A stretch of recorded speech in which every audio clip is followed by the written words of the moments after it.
Hello, everyone. This is Adam Meister, the Bitcoin Meister, the Disrupt Meister. Welcome to the One Bitcoin Show. Today is October the 31st, 2019. Happy Halloween. Strong hand. Long-term thinking, unconfiscatable. Bitcoin is the next Bitcoin. Are you guys in motion? I know I am. I'm going to talk about someone that's in motion. 5-digit realm. Personal responsibility is the new counterculture. Oh yeah, I am offended by selling. Hello, my elite friends. We're going to have time for Q&A today. So if you have some questions, just type in Bitcoin Meister and I will see it. You can do a super chat also. I will also see that. And appreciate that. And I'll answer your Bitcoin, cryptocurrency, whatever related questions here in Adelaide, Australia, where it's already November. Okay, so I want to say tomorrow on November 1st back in the United States in the afternoon, This Week in Bitcoin. Tune in to this very channel every Friday, This Week in Bitcoin.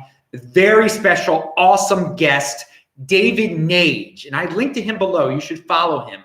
He's got experience in family offices, and family offices control lots of money for very wealthy people. And he's going to tell us if some of that money is going to flow into Bitcoin, into cryptocurrency. This guy is a Bitcoin believer, but he's also into digital assets. And I'm going to quote a report of his below, and I'm going to talk about some of the trends that are going on with the new money that's flowing into the space, and how it's unfortunately more and more money is going to, more and more custodians are going to be coming into the space because things are getting complicated. Entities want to diversify for the sake of diversification when they should just be buying Bitcoin. That's the best win out there. But hey, they're going to do what they're going to do. We're going to talk about that in a second. But David is really a great guest. So I really encourage everyone to tune in. He's got his own podcast. Maybe some of you have, I hope some of you have listened to it before. But he's a real smart guy. And you'll learn a lot tomorrow. This Week in Bitcoin, David Nage is the guest. So it's been 11 years since the white paper, Satoshi Nakamoto white paper, was published. I'm sure all of you read it back 11 years ago, right? Pound that like button. But seriously, so Coinbase is celebrating, and they have a report out that I linked to below.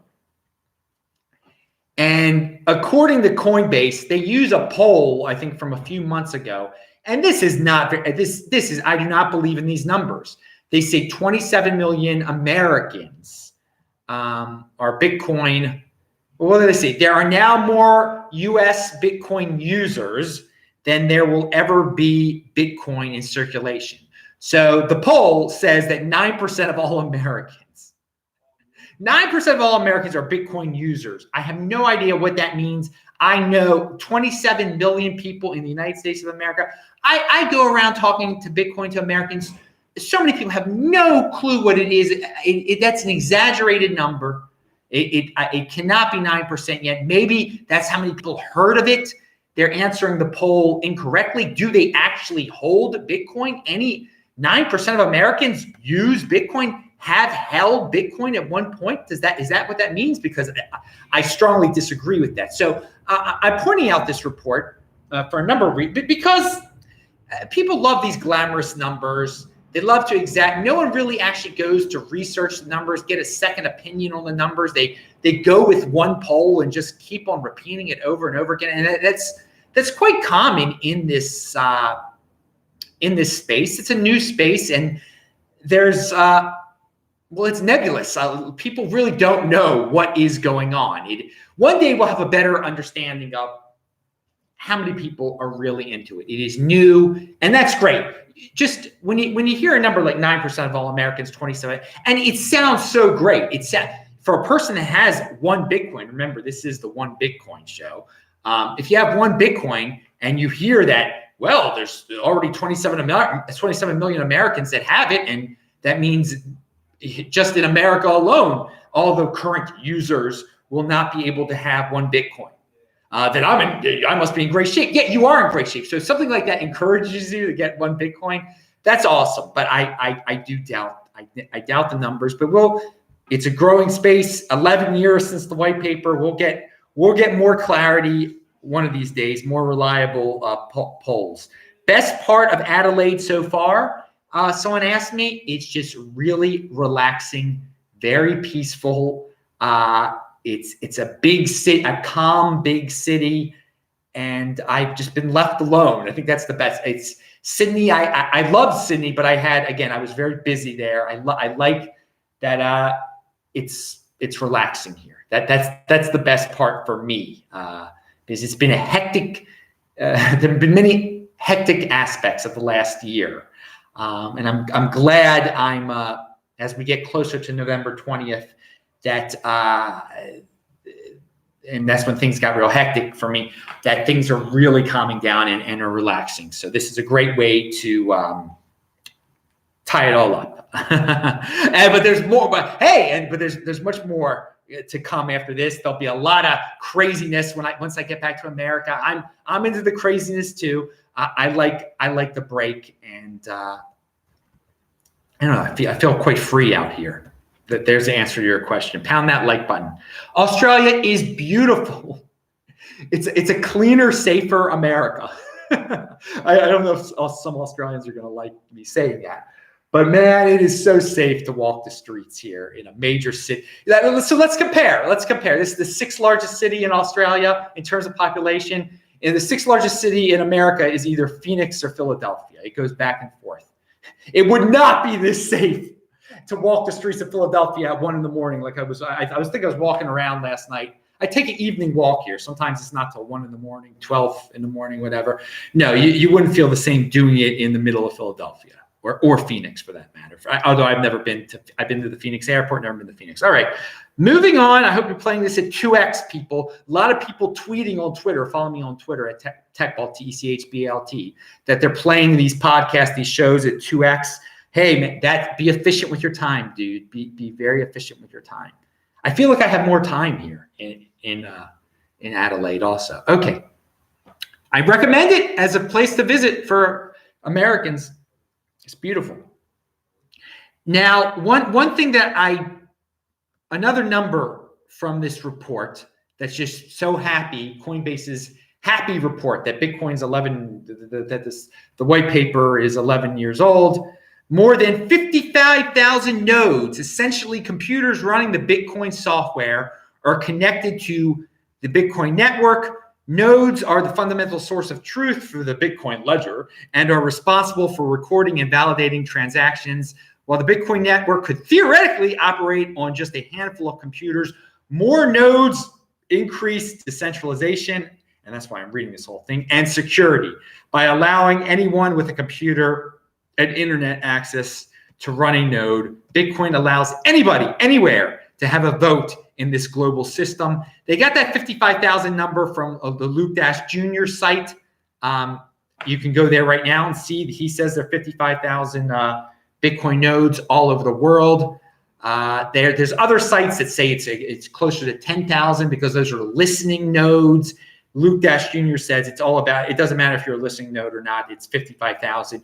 And this far surpasses other, Bcash, BSV, and they are centralized that way. And keeping the block size small, it lets anyone run a full node and keep everyone honest there. So I really like that number in the report, 55,000 nodes. Keep them coming. Keep it growing, people. Decentralization. All right. Remember, if you do have questions, I just stumbled upon that one. Just type in Bitcoin Meister there. Now let's talk about David Nage, who's going to be the guest tomorrow.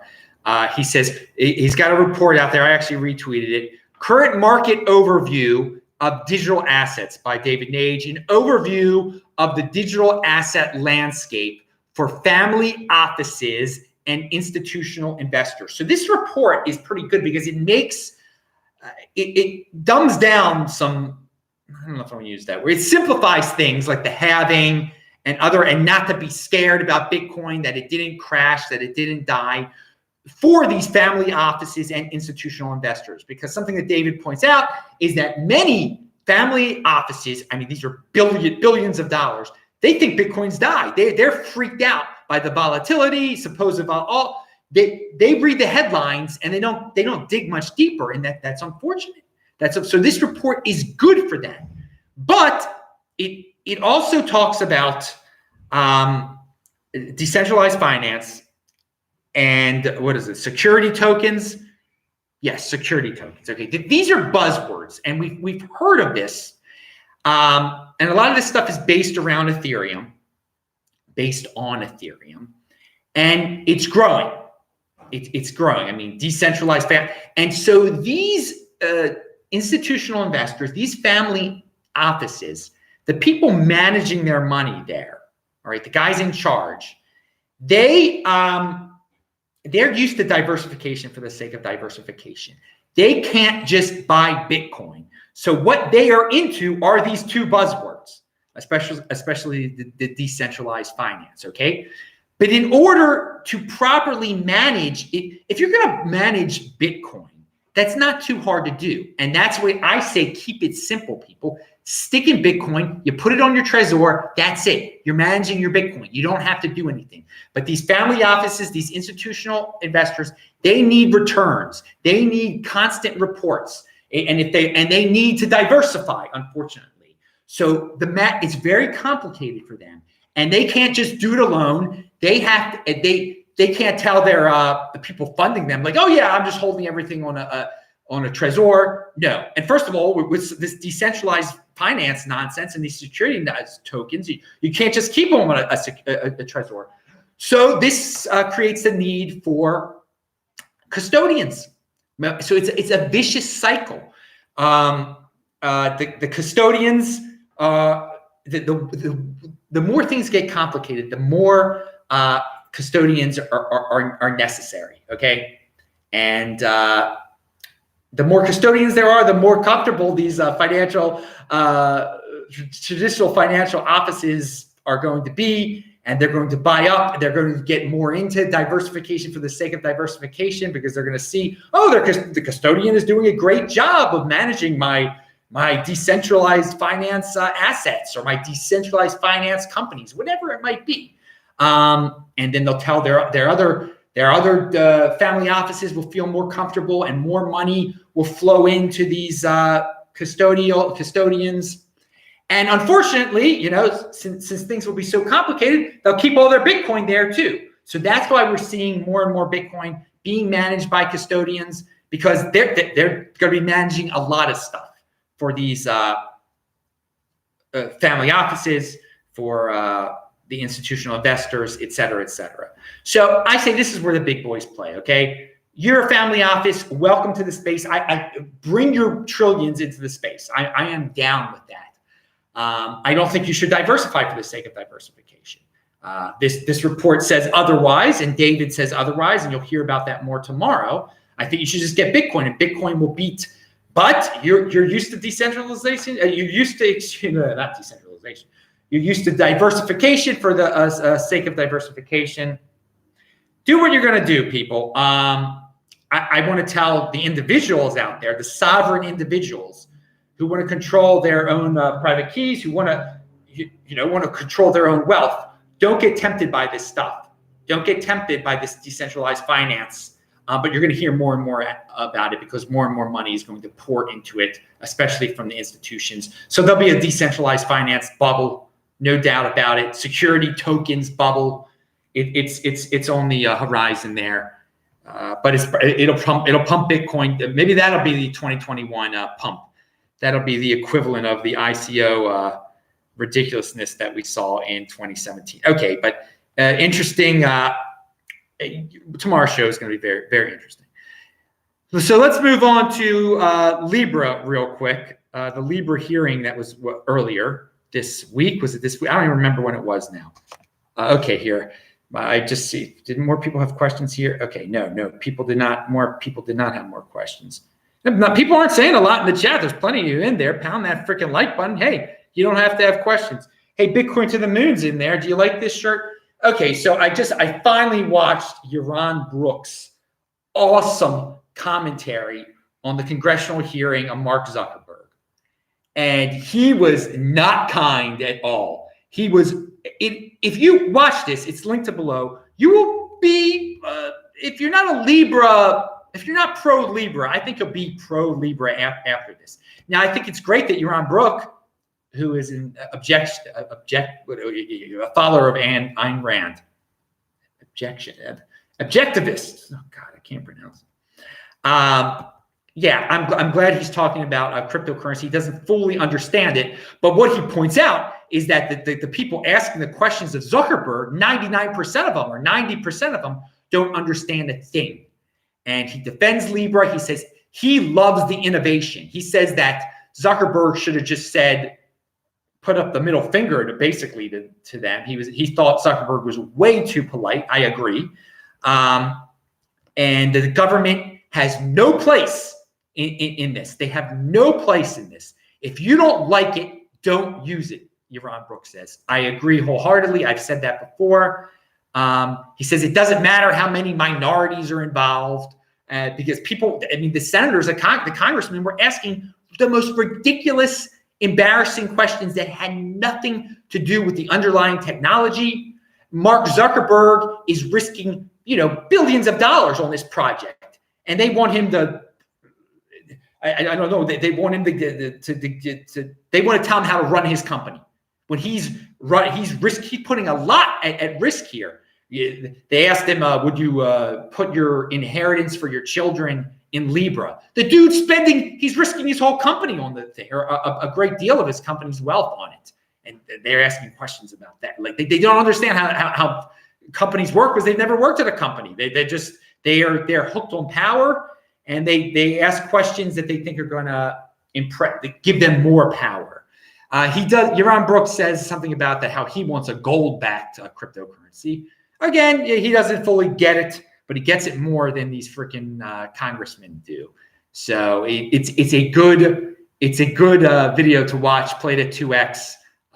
It's linked to below. You'll get a better feel. Maybe you'll agree with his way of looking at politics and financial life. I don't agree with him 100%. I mentioned him on my Saturday show a lot, and I think he puts it in an outsider's perspective. What a smart outsider thought of these hearings. Again, he's not a Bitcoin holder.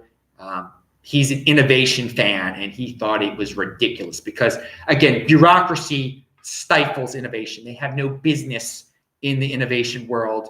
Like it or not, Libra is part of the innovation world that Bitcoin is at the tip of the spear of. So pound that like button.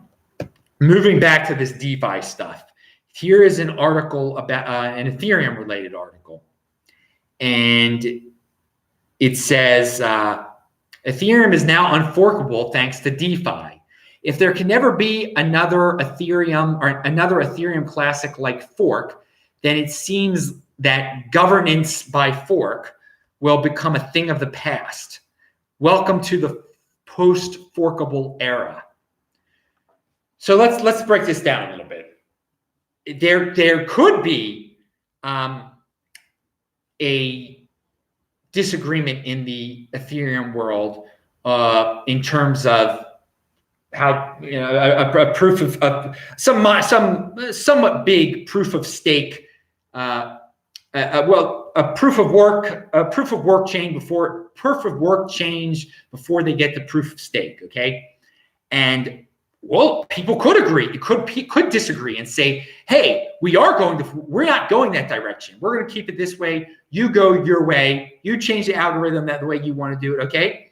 But the issue here now is that there's so many decentralized finance organizations, the projects built on it already, that the major ones will have to select a side. They can't go both ways. You can't have USD coin. I don't know if that's one of on both. So the big players on the big DeFi teams one will make a move and say, we're sticking with this one. Then all the other ones will pile on, and the other one will be worthless. And thus, they will have the biggest say in what will survive, legitimately survive, not the regular users. And someone pointed out in the thread, and it's linked to below, this is literally the New York agreement, except users have zero say.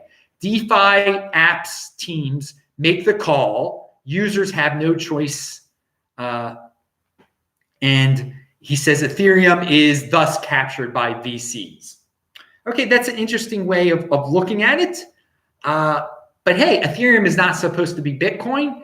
And if they keep going, if DeFi is the biggest thing in the world, then in Ethereum terms, they are going to define what Ethereum is. They are going to, these decentralized finance projects that are built on top of it.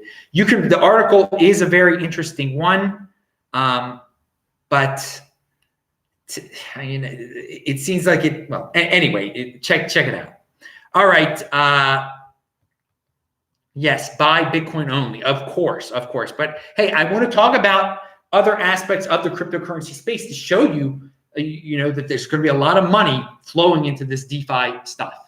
And for the people that say Ethereum is dead, dudes, you're incorrect. It isn't dead. I just talked about a centralized aspect of Ethereum, that these DeFi players are going to be able to define what it is. So there are plenty of people that don't care about centralization versus decentralization. So people talk about Ethereum's got all these problems. Well, they'll come up with some centralized solution. Vitalik will say, we're doing it this way. They'll do it this way. They'll do whatever is possible by any means necessary to fix it, to make it good. And family offices pouring money into this space. Most of them aren't going to care about how centralized Ethereum is. They're just going to care about, well, I can't just hold this Bitcoin.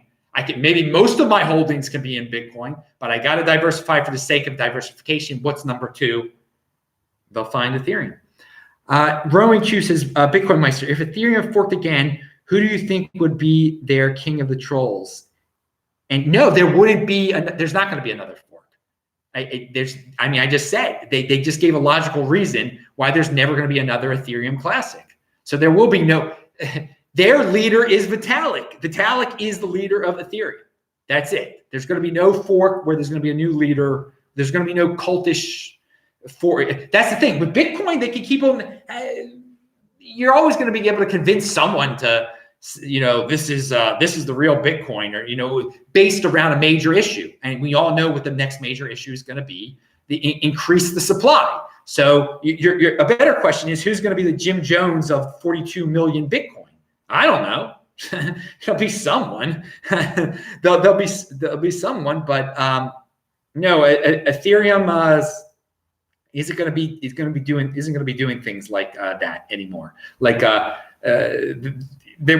I think that's kind of sad. But Ethereum isn't Bitcoin, and some Ethereum people are going to say that's great. That's great, Adam. We don't want to have these issues. We want it.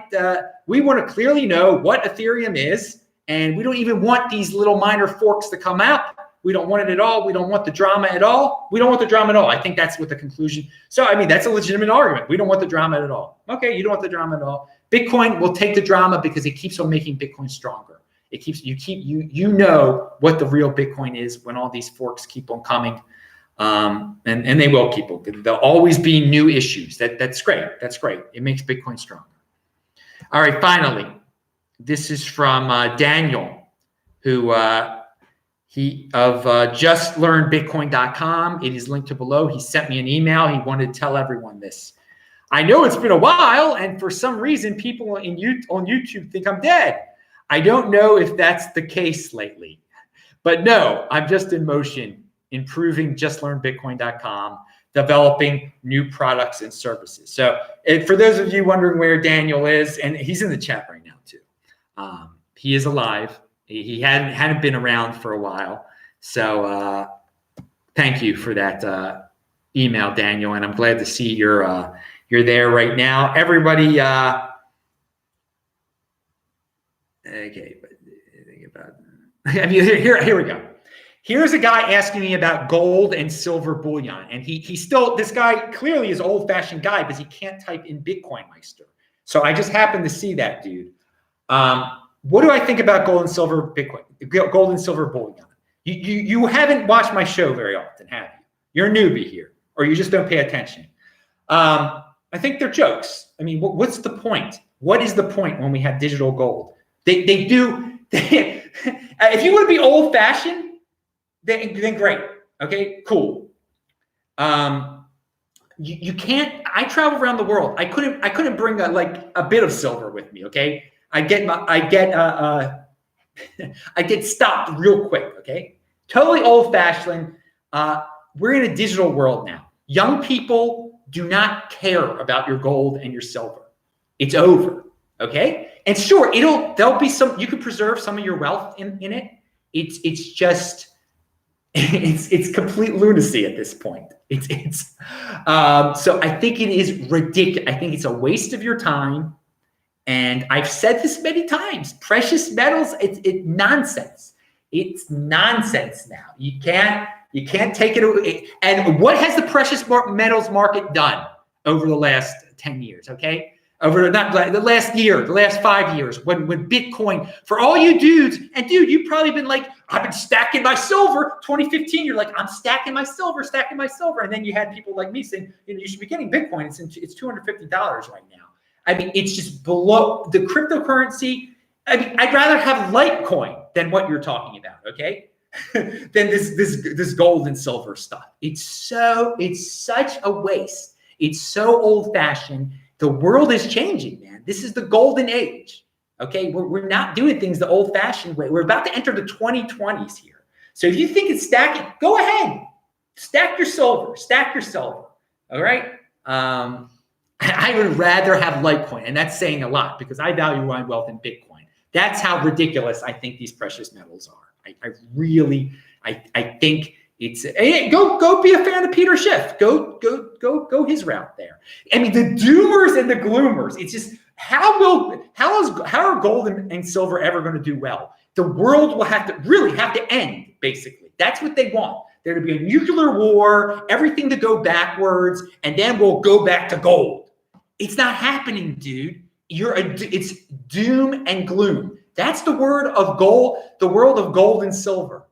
And I think Ansel Lindner even said it on my show that like Bitcoin makes gold and silver people not depressed anymore. Gold and precious metal is all about being depressed, all about tearing things down, going back to the base, going back in time. Bitcoin, cryptocurrency is about the future and innovation. I am into the innovation. I am into the positive. The gold and silver stuff, it's backward. It's going back in time. Hey, sure, it's great to remember the good old times. There are a lot of people in Baltimore this week are remembering the 1983 World Series. Don't live off your past glory. Orioles getting better. Monetary innovations getting better. Move to the future. Golden age. Pound that like button. I'm Adam Meister, the Bitcoin Meister, the Disrupt Meister. Remember to subscribe to this channel, like this video, share this video. Check out the links below. Click on those squares. This week in Bitcoin, tomorrow afternoon on the East Coast, David Nage is the guest. It is going to be freaking awesome. See you then. Bye-bye.